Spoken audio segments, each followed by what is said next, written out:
하나님 말씀 느헤미야 13장 1절에서 14절입니다.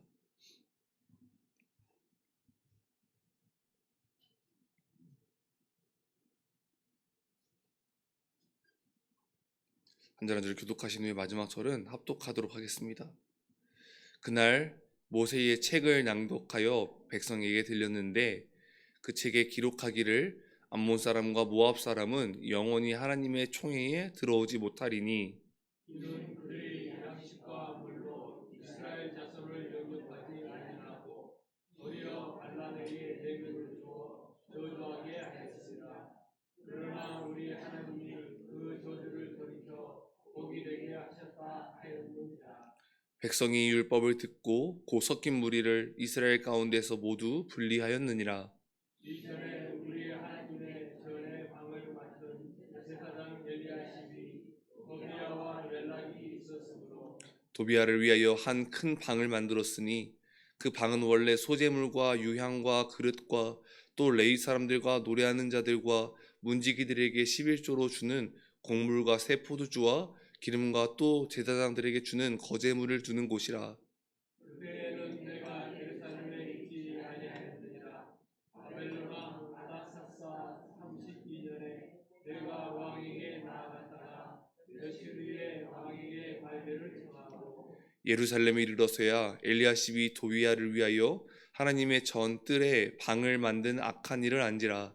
내가 심히 근심하여 도비아의 세간을 그 방 밖으로 다 내어 던지고 명령하여 그 방을 정결하게 하고 하나님의 전의 그릇과 소재물과 유향을 다시 그리로 들여 놓았느니라.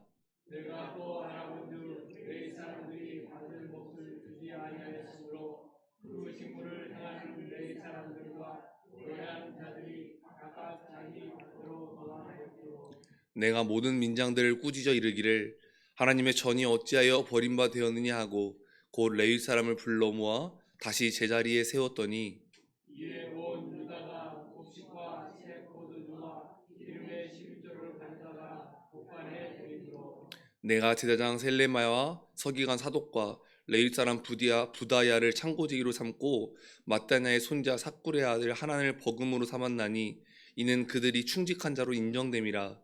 그 직분은 형제들에게 분배하는 일이었느니라. 내 하나님이여 이 일로 말미암아 나를 기억하옵소서. 내 하나님의 전과 그 모든 직무를 위하여 아멘. 한국 속담에는 첫 단추를 잘 깨어야 한다는 말이 있습니다. 시작이 중요하다는 것이지요. 단추가 있는 옷을 입을 때 이 첫 단추를 잘못 깨면 하나씩 밀려나게 됩니다. 시작이 잘못되면 중간과 마지막의 모든 과정이 잘못되어진다는 것이죠. 성경의 이야기를 통해 본다면 이 비유가 무조건적으로 옳기만은 할까요? 우리는 태어날 때부터 죄인이었습니다. 시작부터 첫 단추가 잘못 꿰인 거나 마찬가지입니다. 우리의 타락은 건너뛰더라도 구원에 관하여 첫 단추가 중요하다면 부모님이 교회에 다니지 않거나 교회에 다닐 수 없었던 환경에 처한 사람들은 분명 불쌍한 사람이어야 합니다. 그에 반해 어린 시절부터 복음을 들어온 모태 신앙들은 무조건적으로 복된 사람이 되는 것입니다.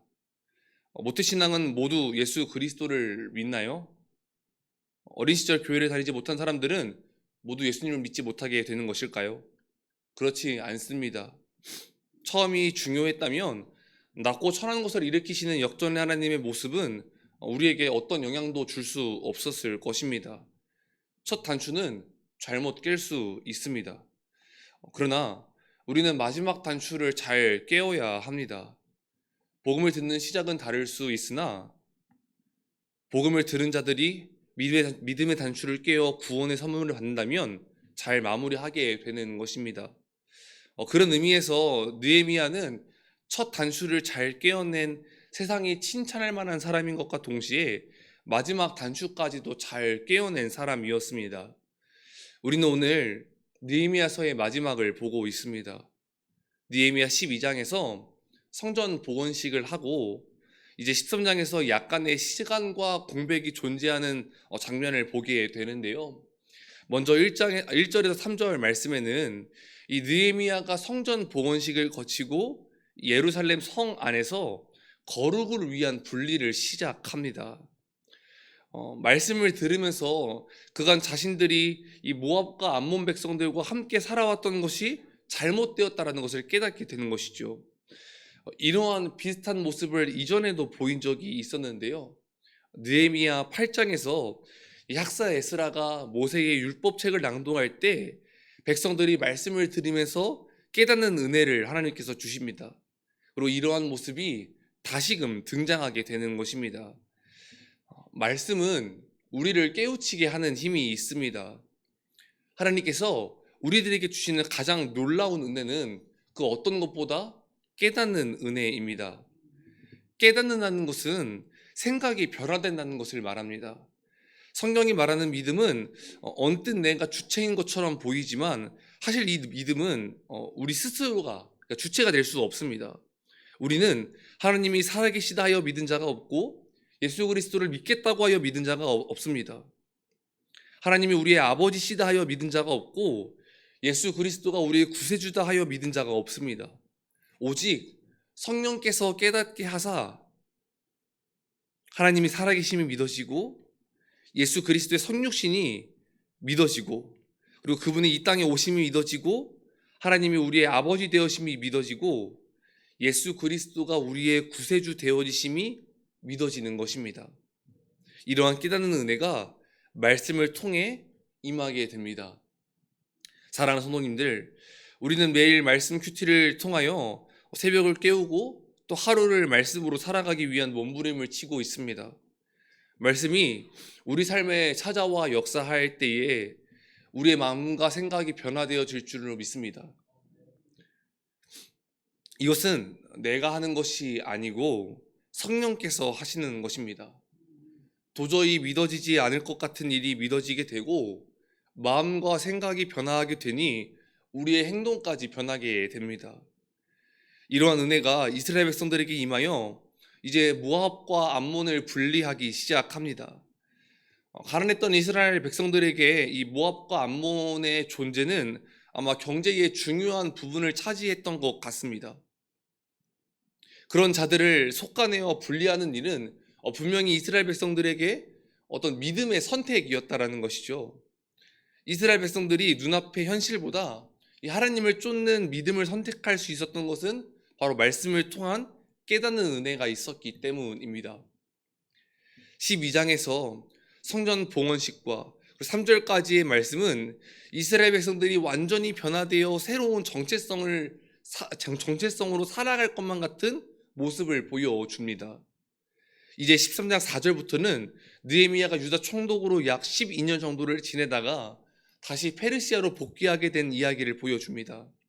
6절에는 느헤미야가 그때에 내가 예루살렘에 있지 아니하였다라고 하며 본인의 부재를 증거합니다. 이후 느헤미야는 다시 왕의 허락을 통하여 예루살렘으로 복귀하게 됩니다. 느헤미야가 없었던 시기에 이스라엘 백성들은 다시금 타락하는 모습을 보여줍니다. 대제사장 엘리야십이 도비야와 결탁하여 이 도비야가 성전을 자기 멋대로 사용하게 되는 모습을 또 보여주게 되고 레위인들이 생기 유지가 어려워서 성전을 떠나게 되는 것입니다. 이게 백성들이 11조를 하지 않게 되니 이 레위인들이 살아갈 수 없게 되는 것이죠. 바로 여기까지가 본문이 말하고 있는 이 백성들의 문제점이었습니다. 앞서 서론에서 느헤미야는 이 첫 단추와 마지막 단추를 잘 깨어낸 사람이라고 이야기하였는데요. 그는 이 타락한 이스라엘 백성들을 다시금 회복시키기 위한 이 영적 각성 운동을 시작합니다. 먼저 도비야를 쫓아내고 레위인들을 다시금 불러 모았으며 백성들에게 11조를 독려하며 레위인들을 먹이기 시작합니다. 느헤미야는 이러한 회복의 운동을 하면서 하나님 앞에 두려웠던 것 같습니다. 아마도 이스라엘 백성들이 저지른 일이 하나님 앞에 얼마나 두렵고 큰 죄인지를 느헤미야는 알고 있었기 때문인 것이죠. 그래서 느헤미야는 14절과 같이 기도합니다. 하나님, 나를 기억하시고 내가 한 일들을 잊지 말아 주시옵소서. 사랑하는 성도님들, 영적 타락의 시작은 예배와 관련된 것들이 무너지기 시작하는 것임을 느헤미야의 사건을 통해서 우리는 보게 됩니다. 마귀가 성도들을 무너뜨리는 여러 방법들이 있고, 그리고 그 방법들로 성도들이 무너지게 된다면 가장 먼저 예배가 무너지게 됩니다. 성도님들의 예배는 살아 있으신지요? 예배를 지키고 계십니까? 예배가 죽어 있다면 우리는 이미 마귀의 유혹에 굴복해 있는 것일지도 모릅니다. 영적 침체는 우리가 깨닫지도 못하는 때에 찾아옵니다. 그때 우리가 점검해 볼 수 있는 것은 우리의 예배가 지금 살아있는가입니다. 내가 하나님 앞에 얼마나 철저하게 예배하고 있는가입니다. 사랑하는 성도님들, 예배를 지키는 성도님들이 되시기를 간절히 소망합니다. 또한 느헤미야의 기도를 통하여 우리가 깨달아야 할 일은 우리에게 찾아온 작은 문제 하나까지도 허투루 넘겨서는 안 될 것입니다. 하나님은 회복시키시는 분이십니다. 하나님은 언제나 약하고 넘어진 자들을 일으켜 세우십니다. 그렇다고 우리가 죄를 가벼이 여기고 다시 회복하면 된다는 아니라는 생각은 우리가 회복했다는 착각과 언제든지 우리가 다시 회복할 수 있다는 오해로 인하여서 회복시키시는 주체이신 하나님을 잊고 내 스스로 회복하기 위하여 애쓰고 노력하는 인본주의적인 모습을 띠게 됩니다. 회복을 위해 노력하게 되는 것이죠. 예배를 회복하고 삶을 회복하고 하나님과의 관계를 회복하기 위해 하루에도 말씀을 몇 시간씩, 기도를 몇 시간씩 매일 금식하고 성경을 또 쓰기도 합니다. 회복을 위해 간절히 부르짖기도 합니다. 그러한 행동이 잘못되었다는 것이 아니라 그렇게 해야 내가 회복할 수 있다고 믿는 것입니다. 회복해 하시는 분이 하나님이 아니라 나의 노력으로 회복하게 된다는 오해로 성도들이 많이 넘어지게 됩니다. 사랑하는 성도님들, 회복해 하시는 분은 오직 하나님이십니다.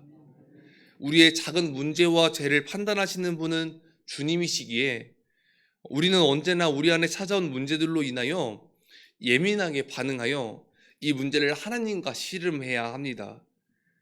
내 안에 찾아온 문제를 내가 결정해서는 안 됩니다. 하나님께 주님 주도권을 넘겨드리는 성도님들이 되시기를 간절히 소망합니다.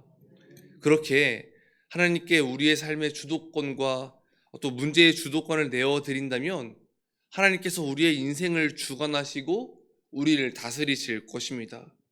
우리를 바른 길로 인도하실 것입니다. 사랑하는 성도님들, 느헤미야가 잠깐의 그 공백에 이스라엘 백성들의 그 타락으로 인한 문제를 돌아오자마자 바로 잡는 모습을 보였습니다. 우리 안에 찾아온 그 문제들을 예민하게 반응하여 하나님께 드리는 성도님들이 되시기를 간절히 소망합니다. 하나님을 신뢰하고 하나님께 맡긴다면 하나님께서 우리의 인생을 인도해 나가실 것입니다. 가장 좋은 길로, 가장 선한 길로 우리를 인도해 나가실 것입니다.